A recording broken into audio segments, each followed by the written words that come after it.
जनाब वाला, एक मिसिंग पर्सन का भी नैरेटिव बना। मैंने सुप्रीम कोर्ट में जाके जस्टिस इफ्तिखार चौधरी और जवाद पाल जो है बेंच के हिस्से में थे, उसका हिस्सा थे।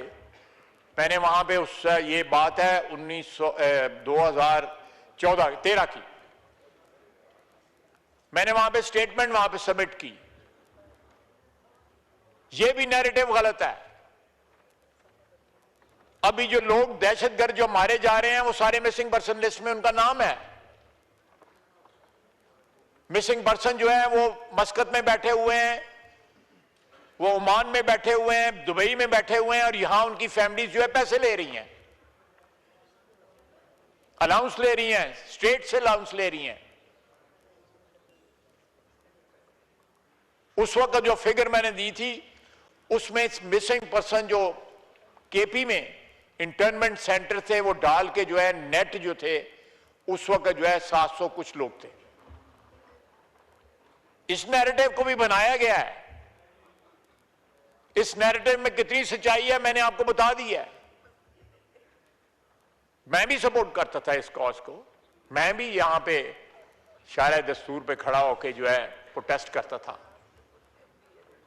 लेकिन ये सारे नैरेटिव्स जो है हाईजैक कर लिए दहशतगर्दों ने, क्रिमिनल एलिमेंट्स ने। इस सूबे को डिस्टेबलाइज करने के लिए हिंदुस्तान जो है, देखें कुलभूषण जो है वो कहां से पकड़ा गया, कोई लाहौर से नहीं पकड़ा गया, कराची से नहीं पकड़ा गया, वो बलूचिस्तान से पकड़ा गया। इतना बड़ा इलाका है कि उसको मैनेज ही करना जो है ना, इट्स ए जाइगेंटिक टास्क। आप उसको इस तरह मैनेज नहीं कर सकते। हमें दहशतगर्दी का सामना जो है केपी में भी है, पख्तूनख्वा में भी हमारे दहशतगर्दी का सामना है। हमारी वहां पे फोर्सेस जो हैं, सिक्योरिटी फोर्सेस जो हैं, उनकी तादाद कहीं ज्यादा है बलूचिस्तान से। उसकी ज्योग्राफी जो है वो कवर उस तरह नहीं हो सकती जिस तरह पंजाब या सिंध या पख्तूनख्वा की हो सकती है।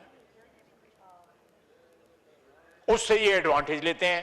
मैंने आपको बताया है कि 40 के 35 स्क्वायर किलोमीटर के ऊपर एक बलूचिस्तान का शहरी, बलोच नहीं उसमें और भी शहरी, जिस तरह मैंने आपको परसेंटेज बता दी है।